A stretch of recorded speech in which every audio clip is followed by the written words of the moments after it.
Hey guys, welcome to Module 5. Today's module is over academic, or not today, but this module is over academic integrity, which, just right off the bat, what is that?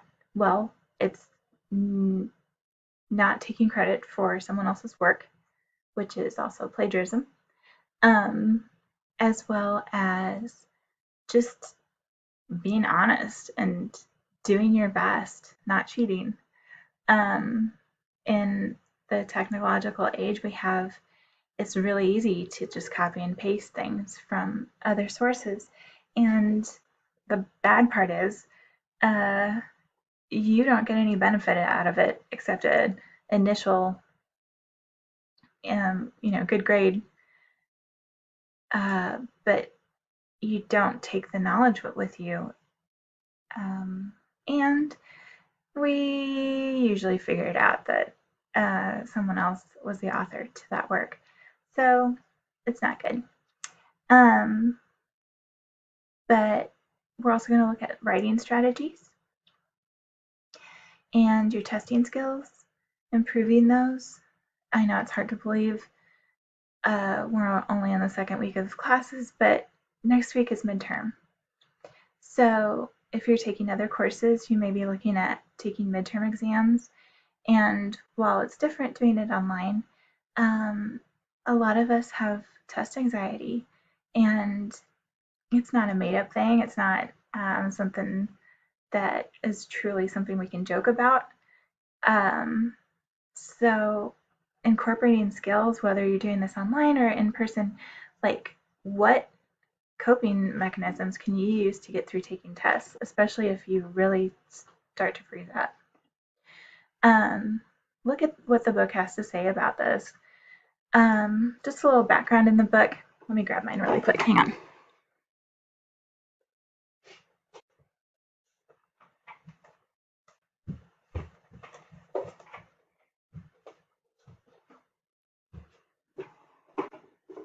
Eek. Okay, so mine looks a little bit different than yours because mine is the instructor copy. But in the book,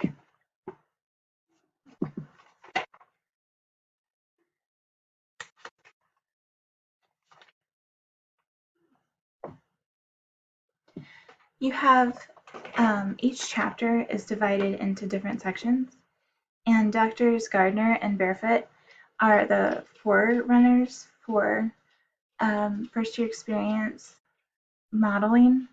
They were the ones who came up with this initially. They have an institute in the Carolinas for first year experience, and then Dr. Farrakish came on board with them later on as another author. So the way this book is set up is you have an initial, there we go. You have an initial, it's hard to do online. There we go. On your first page, it just kind of maps out what's going to happen in each chapter. And you've noticed in the readings that we are bopping all over the textbook because these 12 chapters have a lot of good information. The order which Lone Star College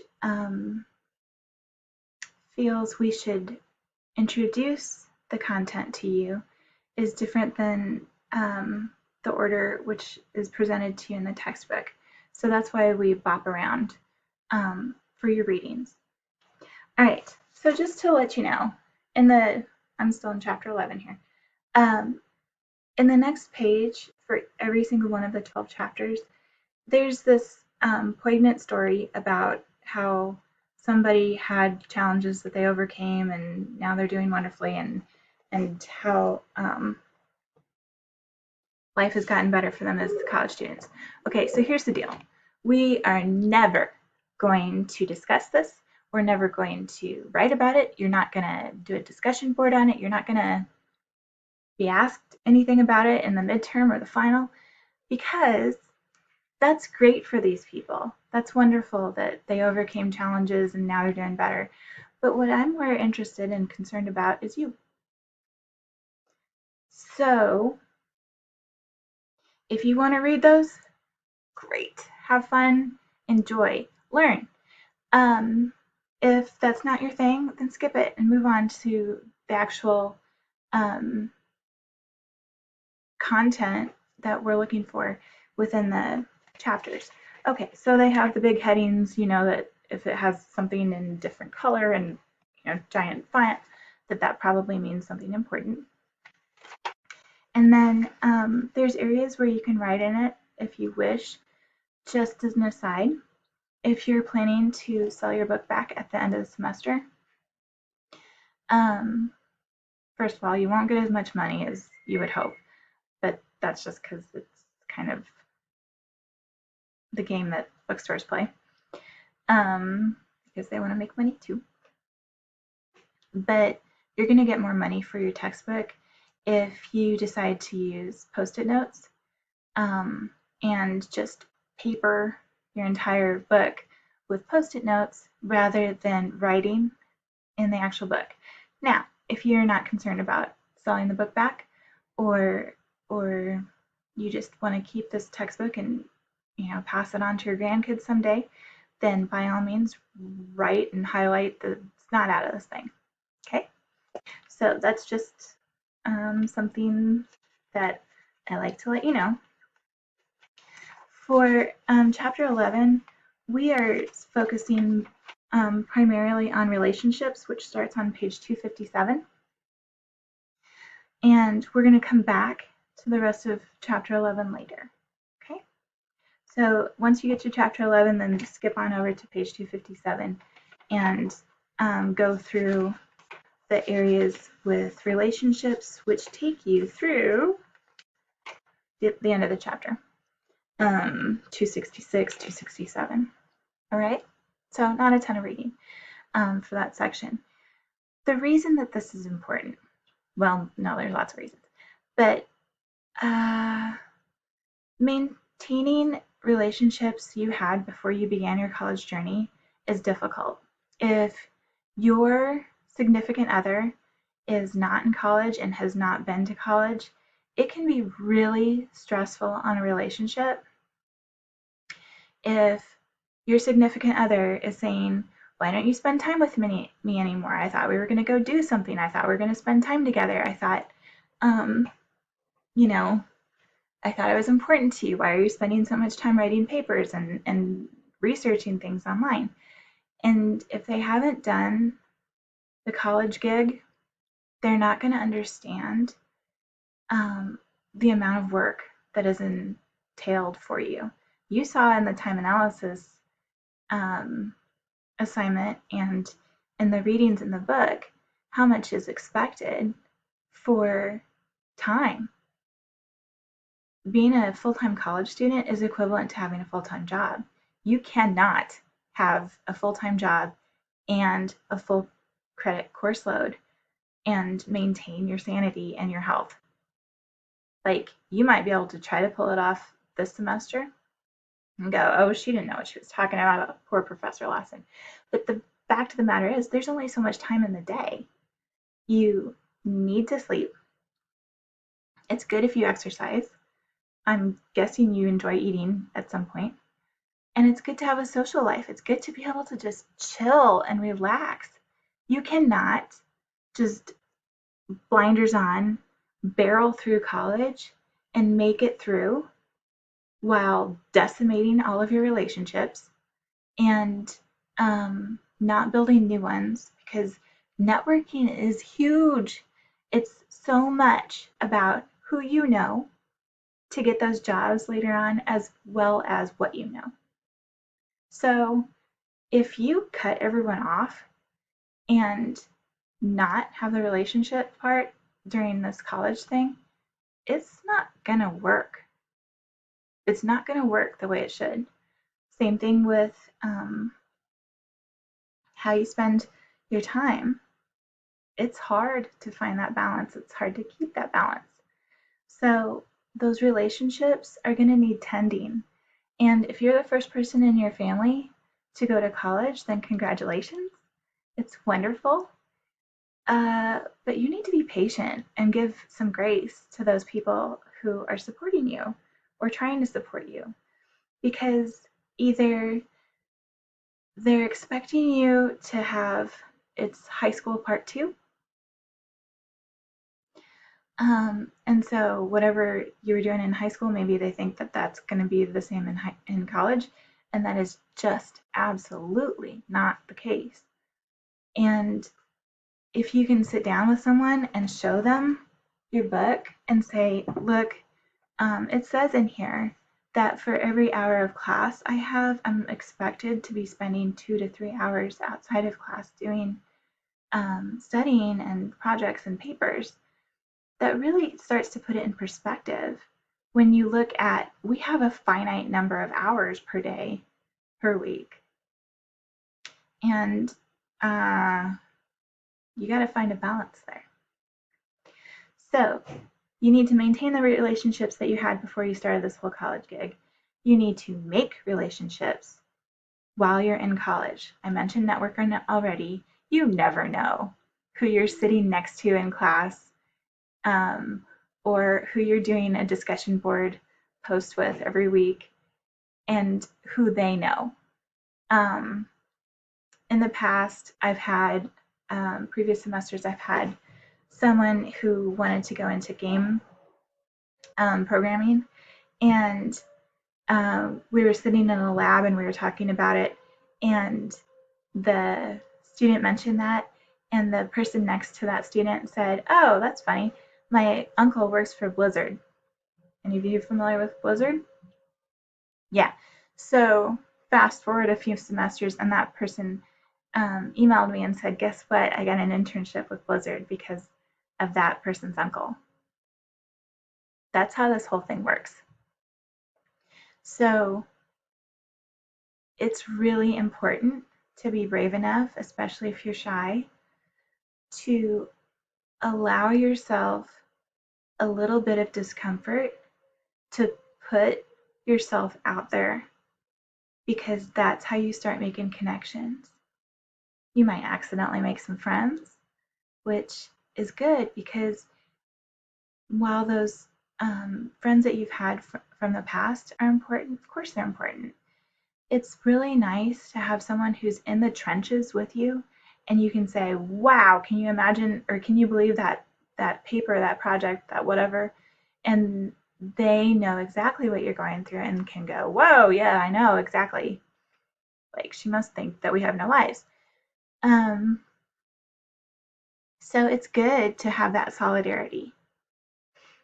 And then those relationships need to carry over with your professors and other faculty members, as well as your advisor, because my job with you is done as far as giving you a grade at the end of the semester, but it's expected that you're going to make relationships with your professors to the extent that you can contact me or the other faculty in the future and say, I was in your class summer of 2020, and I was wondering if you would be a reference for me. Okay? Because now that you're in college, no matter how amazing and wonderful you were in high school, that is no longer relevant. Unless you are going to apply for a position at your former high school, it really looks bad to an employer that you would use someone from your high school years, because that was practice. So they want to know, what kind of person are you now? Joining clubs and organizations once hopefully the campus gets opened up again, and that kind of thing is available again, is super important. It's critical. Okay. So dive into the relationship stuff. Hopefully you're going along well on your time analysis. You should be tracking what is actually happening so that you can compare it to what you thought was going to happen during the 6th through the 8th through the 14th. And then you're going to compare those schedules and write your little paper on that. Don't forget your citations. Go back into Module 2 and watch the lesson if you forgot to do that. Because I can see how many people watch things, and some of you need to go back and do that. What else? Oh, so Path to Success is open. The discussion board goes along with your Path to Success project, paper. The Path to Success is your one major paper for the semester, and the purpose of it is to have you identify what are some possible barriers or roadblocks that you could encounter as a college student or are encountering as a college student, and how are you going to overcome or deal with those barriers or roadblocks? Because it's very immature thinking to believe that nothing bad's going to happen, right? I mean, look at this past year. Look at this past week. What are we facing as a country, let alone individually? What are you going through that could stop you from graduating college? Like, you don't want to spend all this time and money and then have something happen that you're going to go, whoa, can't handle this, I'm done. Now, there's nothing wrong with saying you need to take a break or college isn't for me, right? There's nothing wrong with that. But if what you envision your life to be requires magic pieces of paper from colleges, then you're going to have to figure out how are you going to barrel through whatever it is that you're facing and overcome it or deal with it. For me, if I was going to write my Path to Success paper as an undergrad student, some of the barriers that I faced was I became a mom for the first time when I was a junior. So my third year of college, I became a mom. I wasn't expecting to become a mom and have to do my student teaching and balance daycare costs, and just balance being a mom. So that was definitely a barrier or a roadblock that I needed to overcome. I was really sick during my pregnancy, and it was hard to imagine being able to go on, but I did. When I was in graduate school, I graduated with my master's degree 5 weeks after having my second kid. And so that was a big barrier as well. I graduated with honors and had 2 little kids. So if you're doing this whole college gig as a parent, I get it. I've been there, done that. I'm here if you want to talk sometime. Okay? It's hard, but it's not impossible. I got really sick in college because of stress and was hospitalized my second year of college. I transferred from one state to another state. That was a big barrier because I lost some of the credit hours I had already taken. So, I mean, we all have things. My mom had a big surgery. I had to move home and take care of my sister and my dad while she recovered and, help her bathe and feed her and everything. So we've all got stuff. If it's money stuff, if it's citizenship stuff, if it's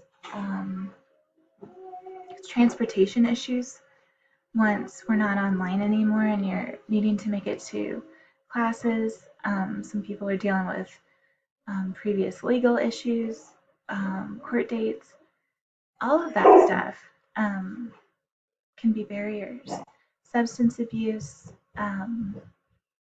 alcohol addiction, gambling, like there's no shortage of things that you could write about. In your discussion, I'm asking you to list some possible things that students could have for barriers to help each other come up with what you're going to write about. Okay?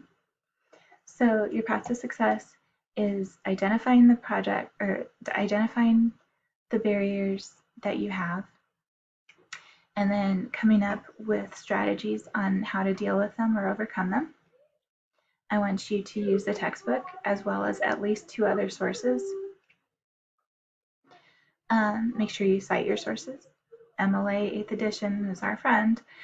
And then how can you use campus resources? Oh wait, where did we hear that? Oh yes, your campus resource project that you turned down on the 8th.